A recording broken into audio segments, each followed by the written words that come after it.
So it goes without saying that Schumacher is one of the hottest topics this summer, and although he's been related with multiple teams since the beginning of the season, it became evident that he may not be as wanted as we originally anticipated.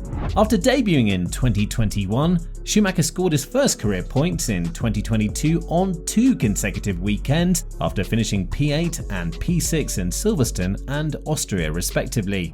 Still, that doesn't guarantee him the spot in Haas, which is something that may make you scratch your head considering who Haas wants as his replacement. But after the recent statements of Steiner, it seems like Schumacher's destiny isn't as bad as we speak. So, what's next for the German? Stick around with us to find out more. Mick Schumacher debuted with Nikita Mazepin in 2021 in Haas, and that was a year in which the team decided to not invest in the car and wait for the 2022 regulations. Schumacher was able to outscore Mazepin by huge margins, and that's why he was perceived as a good driver that needed decent machinery in order to score points. However, in 2022, when Magnussen came back after Mazepin was sacked due to his father's relations with the Russian government amid the Russian invasion of Ukraine, we saw that Schumacher wasn't as good as we thought. Magnussen was able to finish P5 in the 2022 debut race in Bahrain, and Schumacher immediately felt the pressure that he needed to perform much better compared to the previous season. That may be why he crashed the car in Jeddah so hard that it took the team around $1 million in repairs to fix it. And on top of that, Mick did another very hard crash in Monaco, which also cost around $1 million in repair fees. This is why Steiner said that he's starting to lose patience with Mick, and it's likely that the team will look in another direction. But in Canada, we've seen a much better performing Schumacher compared to the previous races. However, reliability issues were the main issue that caused the retirement, as he was running in P9 ahead of Joe in Alfa Romeo. After the race, Steiner said that he saw a massive improvement in Mick's performance, and it was like he was performing without any pressure on his shoulders. The following 2 races are where he scored his first career point, as he finished P8 in Silverstone and pushed Verstappen, who had a damage limitation race, for the P7 spot until the last corner of the race.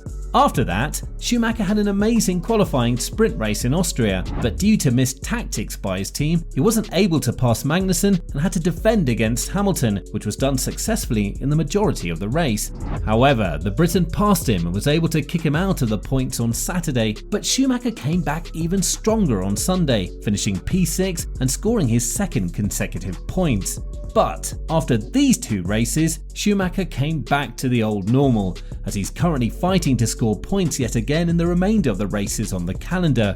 He doesn't have many venues left, and amid all of these talks, Steiner spoke about his future and about the other candidates that are the biggest candidates for the spot if the team decides to move away from the German's contract. Steiner said that Schumacher's chances of staying in Haas from 2023 and beyond are currently 50-50, and it depends on how well he performs in the remainder of the races. When talking about the future of Haas's driving spot alongside Magnussen, who continued his contract for at least 1 more season, Steiner said, "We're still looking at what is best for the team. Do we only look at the technique or the qualities as a driver brings? I'll be honest, we don't know if Mick will stay or not. He has very good races in Canada, Britain and Austria, but he lacks consistency. He should be strong more often. We're in no rush with drivers, and Mick still has opportunities to show what he can do. You put pressure on someone and we can't do that. It would be shooting ourselves in the foot. We don't have time pressure, and it's what all the other teams want. It's an advantage that we don't want to take away from ourselves." Now, on top of this, Steiner spoke about Ricciardo and Hülkenberg as being one of the most serious candidates for the potential vacant spot in Haas in 2023. And when it comes to the Aussie, who was heavily related to Haas at the beginning of the silly season, he said, "In his situation, Daniel first has to decide for himself what he does. It makes little sense to persuade him to do something. He has to decide for himself. If he feels like it, he will certainly call. Otherwise, he'll probably say, I'll do a sabbatical or something else." As for Hülkenberg, Steiner praised that his fellow countryman has a lot of experience and will definitely help the team move in the right direction, adding, "A man like Nico brings experience. What can a driver do to make the team better and bring us to the top? How much risk do you want to take? With a young driver, you usually take more risks because you don't know how far he can go. You can't calculate that mathematically. Now, apart from these two drivers, Haas is considering Giovinazzi too, as the Italian is currently the reserve driver in Ferrari, and according to the history that Haas has with Ferrari, he could be the most logical solution for that spot. However, Alpine has also called Giovinazzi for a test in Hungaroring, as they also have one vacant spot to fill from 2023 and beyond after the Piastri saga unwound down as it did. On top of that, Haas gave Giovinazzi 2 free practice sessions, one in Monza and one later this season in Austin, USA. And that has to mean something when it comes to the team considering him as the replacement for Mick. Still, it's very unknown what will happen to the German. It's evident that his future lays in his own hands, and he needs to perform better if he wants to keep his seat on the team. But is it all Mick's fault?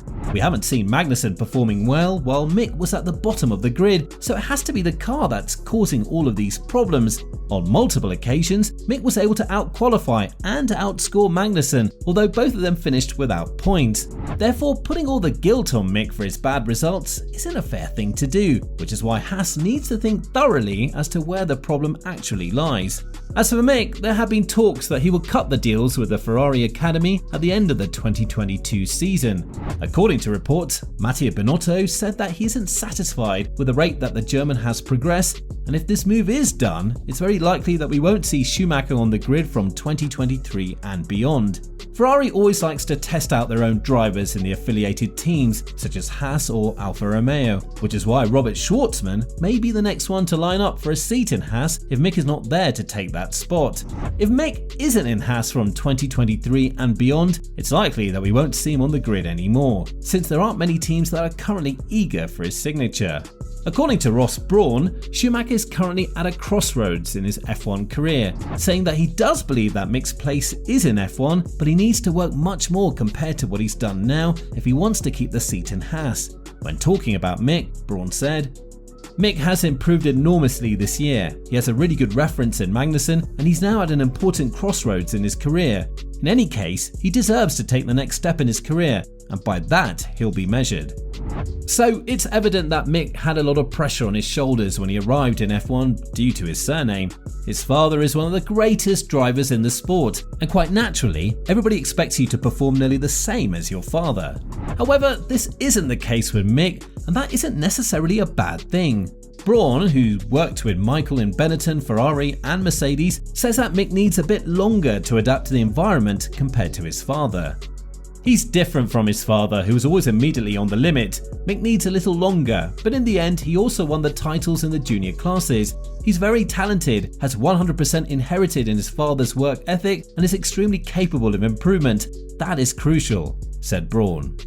Well, with that being said, there is a high chance that Mick will continue his collaboration with Haas at the end of the season if he can score some more points in the upcoming races. He does have 6 races remaining, and if he wants to prove that he's still made out of F1 material, then it goes without saying that he needs to give 120% of himself. So, what do you think is next for the young German? Let us know in the comments below.